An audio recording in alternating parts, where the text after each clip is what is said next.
Hi everyone, कैसे हैं आप लोग। बहुत बहुत स्वागत है आपका मेरे इस चैनल पे।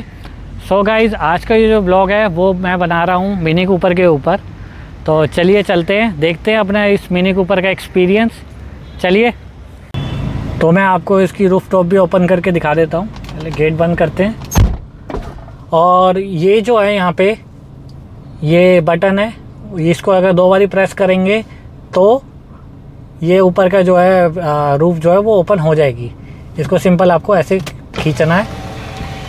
पहले ये जाएगी ऐसे पीछे एक बारी में इतना, और फिर दोबारा से एक बारी और आप करेंगे तो इस तरीके से ये पूरी की पूरी नीचे होगी, इस तरीके से। इसको लॉन्ग प्रेस करके रखेंगे तो ये जो साइड के मिरर्स हैं ये भी ऊपर हो जाएंगे। और अगर आप चाहते हैं इसको नीचे करना तो ये भी आप साइड मिरर्स का जो है नीचे कर सकते हैं इस तरीके से। तो इसकी हिस्ट्री के बारे में थोड़ा सा मैं बता दूं कि मिनी कूपर जो है एक तो सब्सिडरी है BMW की, और इसका इन्वेंशन जो है 1959 में हुआ था। इस गाड़ी को बनाने का पर्पस ये था कि कम से कम फ्यूल में ज़्यादा से ज़्यादा पावरफुल गाड़ी बना सके। तो इसलिए इतनी छोटी साइज़ की और ज़्यादा पावरफुल गाड़ी में बनाया गया था ताकि फ्यूल कम कंज्यूम हो। फिर कुछ टाइम बाद क्या था कि एक जो कार रेसर थे जॉन कूपर, उनकी हेल्प से ये गाड़ी जो है थोड़ी मॉडिफाई की गई और इसको स्पोर्ट्स लुक दिया गया और इसमें एडवांस टेक्नोलॉजी का हुआ। तो अब ये गाड़ी जो है आप कह सकते हो कि मिनी कूपर जो है पूरी की पूरी स्पोर्ट्स कार कैटेगरी में आती है। और ऊपर से भी देखने में अच्छा लग रहा है। इसका जो है एक तो यहाँ से जो भी कोई विंड होगी तो वो भी प्रोटेक्टिव है। साइड में भी अगर आप चाहो तो इस तरीके से ग्लास जो है ऊपर करके इसको पूरा विंड से बचा सकते हो। वो पीछे वैसे डिफ्यूज़र लगाया हुआ है विंड के लिए, तो बालों के लिए ये भी प्रोटेक्शन देती है। तो ये जो है एक गाड़ी का ओवरव्यू है, एक अच्छा एक्सपीरियंस। मिनी कूपर है, ये मिनी कूपर कन्वर्टेबल है और ये लेटेस्ट एडिशन है।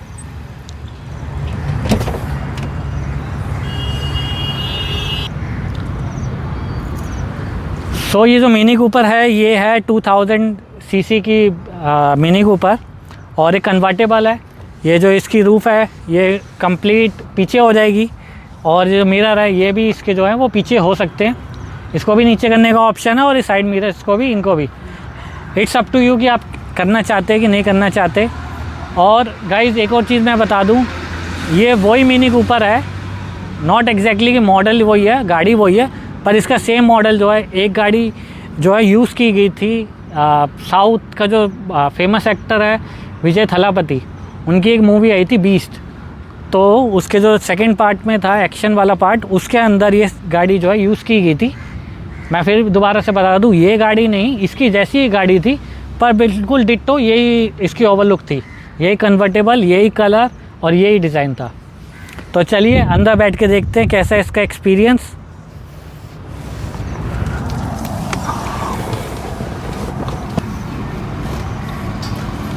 गाड़ी बैठ के देखने में तो बड़ी सुंदर लग रही है, अंदर से कंफर्टेबल भी है। पीछे भी करने का काफ़ी ऑप्शन है। और मैं आपको दिखा दूं, यहाँ पे भी एक ऑप्शन है कि आप अपनी आगे की लेग्स के लिए भी इसको एडजस्ट कर सकते हैं। और ऑटोमेटिक अप एंड डाउन करने का भी ऑप्शन है, आगे पीछे भी हम कर सकते हैं करना चाहें तो। अभी जो है ये गाड़ी मेरे हाइट के हिसाब से एडजस्ट है, तो मुझे नहीं लगता कि मेरे को इसको चेंज करना चाहिए। बाकी इसका ओवरव्यू जो है इंटीरियर है वो मैं आपको दिखा देता हूँ कि इसका ओवरव्यू इंटीरियर जो है वो ऐसा दिखता है। ओडोमीटर इतनी बड़ी 16 इंच के अप्रॉक्स की होगी स्क्रीन, और ये इसका स्टार्ट एंड स्टॉप का बटन है। कीलेस है, तो जस्ट इसको प्रेस करेंगे तो स्टार्ट हो जाएगी। ये भी करके मैं दिखा देता हूँ। और ये इसका स्पोर्ट्स मोड है, ग्रीन मोड है, ऑटोमेटिक मैनुअल करने का भी ऑप्शन है, स्पोर्ट्स मोड करने का भी ऑप्शन है। यहाँ से आप जो है इसका मीडिया भी कवर कर सकते हैं। और इसके अलावा इसका जो अंदर का एक ओवरव्यू है वो ऐसा है। पीछे की सीट पे जो है इसको विंडशील्ड लगा रखा है ताकि इसको हम जब खोलें तो उसके बाद जो है सामान जो भी रखा है वो प्रोटेक्टिव। सो मैं क्या सोच रहा था कि क्यों ना मैं आगरा ही हो जाऊँ, आगरा नहीं तो कम से कम आगरा का टोल ही छू लूँ इस गाड़ी से। तो चलो चलते हैं आगरा ही, आगरा होके आते हैं। और क्या मैं 1.5 घंटे में ये पूरा एक्सप्रेस वे कवर कर सकता हूँ, जो कि अप्रॉक्सीमेट 200 किलोमीटर्स का है। ये भी मैं एक चैलेंज है, तो कवर करते हैं 1.5 घंटे में अपनी इस पूरी जर्नी को। 3 टोल आएंगे, तीनों को क्रॉस करता हूँ और 1.5 घंटे के अंदर इस पूरे रास्ते को कवर अप करता हूँ। सो गाइस, मैंने डिसाइड कर लिया था कि नोएडा एक्सप्रेस वे पे इसका एक ओवरव्यू आपको दिखाऊंगा। तो नोएडा एक्सप्रेस वे पे मैं चढ़ गया हूँ, क्योंकि एक ऐसे ही एक्सप्रेस वे है जहाँ पे इस गाड़ी का जो है पूरा एक यूज़ हो सकता है और डेमो क्लियर हो सकता है। तो अभी तक मैंने जो है सनरूफ ओपन नहीं की है पूरी, अभी जस्ट क्लोज ही है। अभी मैं आपको वो भी करके दिखाऊंगा इस गाड़ी का, और स्पोर्ट्स मोड पे भी ये गाड़ी चेंज करूँगा, उसका भी एक डेमो दिखाऊंगा कि कितना स्पोर्ट्स मोड चेंज होने के बाद कितनी तेज़ ये भागती है। अभी ये नॉर्मल मोड पे है, पर अभी भी इसका बहुत तगड़ा पिकअप है कि जस्ट एस्केलेटर में मैं पैर रख रहा हूँ और ये स्पीड जो है फटाफट से ले रही है, पिकअप भी बहुत तेज़ ले रही है। और आप ओवरव्यू देख सकते हो कि अभी कैसी ये देखने में है। इसकी जो लाइट्स है ये भी ऑटोमेटिक चेंज होती है। अभी थोड़ी देर पहले रेड थी, अब ये ब्लू हो गई है। इसकी भी थीम बेस है, इसको भी हम चेंज कर सकते हैं। 20 पे चल रही है, 120 पे ये वार्निंग देना शुरू कर देती है इस तरीके से, जो ये साउंड आपको सुनाई दे रही होगी, तो ये इसका वार्निंग अलार्म है। और बाकी मैं इसको थोड़ी सी ओवर स्पीड करता हूँ, ताकि एक आपको इसको देखने के लिए मिलेगा कि 120 क्रॉस करने के बाद इसकी कितनी स्पीड दिखती है, मतलब चलने में कैसी लगती है। तो इस टाइम पे ये जो है 140 क्रॉस कर चुकी है, और अगर मैं इसको और एस्केलेटर दूँ तो ये 160 भी इजीली क्रॉस कर जाएगी, पता भी नहीं चलेगा मुझे। और इस गाड़ी में ड्राइव करते हुए इस टाइम पे पता भी नहीं चल रहा कि मैं 140 पे चल रहा हूँ। Can you imagine? तो इस टाइप का कंफर्ट जो है इस गाड़ी में है। सो अभी तक गाड़ी जो मैं चला रहा था वो बिल्कुल एक नॉर्मल मोड पे चला रहा था इस गाड़ी का। अब मैं इसको जो है स्पोर्ट्स मोड पे चेंज करके आपको दिखा देता हूँ कि उसके बाद इसकी स्पीडिंग कैसी रहती है। तो यहाँ पे आप देख सकते हो स्पोर्ट्स और ग्रीन लिखा हुआ है। अब इसको जब मैं ऊपर करूँगा तो स्पोर्ट्स मोड में हो जाएगा।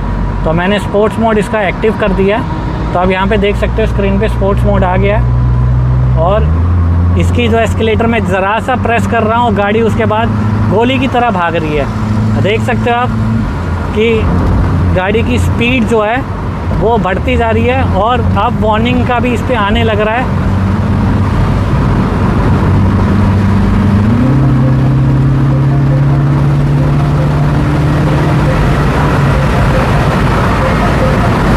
तो ये इसका वार्निंग का सिंबल है, जिसको मैं कम कर देता हूँ, क्योंकि ओवर स्पीडिंग भी ज़्यादा सही नहीं है। अब मैं इसको जो है 120 से कम कर रहा हूँ, और इस गाड़ी को जो है नॉर्मल मोड पे कर रहा हूँ दोबारा से। तो आप स्क्रीन पे देख सकते हो, जब मैं इसको प्रेस करूँगा दोबारा से तो ये मिड पे आ गया है। तो ये था इसका एक स्पोर्ट्स मोड का एक ओवरव्यू।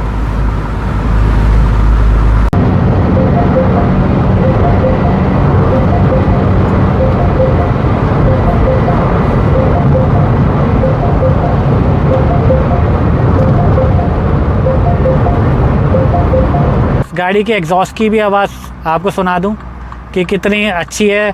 इसको सुन के कितना से एक स्पोर्ट्स फील आता है, ऐसा लगता है कि किसी सुपर स्पोर्ट कार को चला रहे हैं।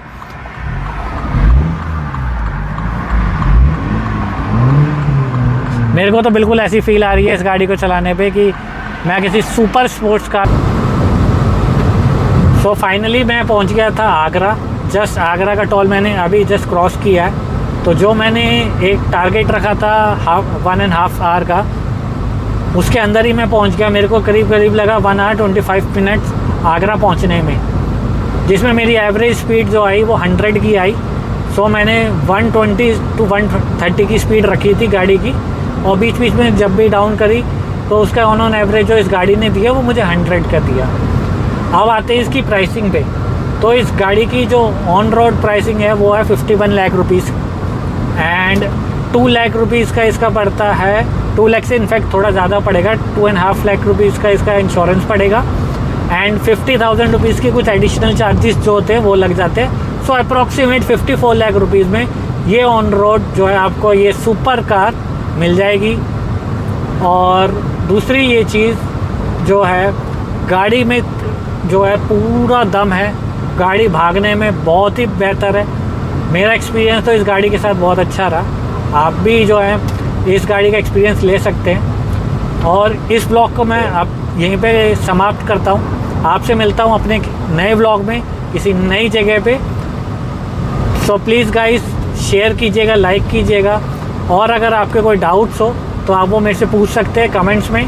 अदरवाइज़ आप मेरे से जो है इंस्टाग्राम के चैनल पे भी कनेक्ट कर सकते हैं, वो मैं डिस्क्रिप्शन में आपको दे दूँगा। तो ये रहा अभी तक इस ब्लॉग की information. Thank you so much, thank you everyone.